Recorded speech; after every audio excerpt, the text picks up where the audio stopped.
அல்லாஹு தாலா திருமறையிலே இந்த ஒரு வார்த்தையை மீண்டும் மீண்டும் சொல்கின்றான். இந்த வார்த்தையினுடைய மகத்துவத்தையும் சொல்கின்றான். இரு உலகத்திலேயும் வெற்றி கிடைக்கும். இன்னும் நீங்கள் எல்லாம் பயம் அழியாதவர்களாக, அச்சமில்லாதவர்களாக இருப்பீர்கள்.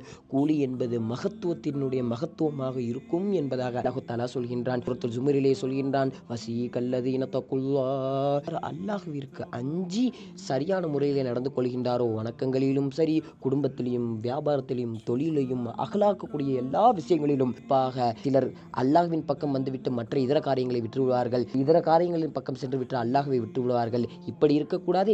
இரண்டு காரியங்களிலும் பேதம் செய்து யார் சரியான முறையிலே வாழ்வாரோ அவருக்கு மகத்தான கூலி இருக்கின்றது.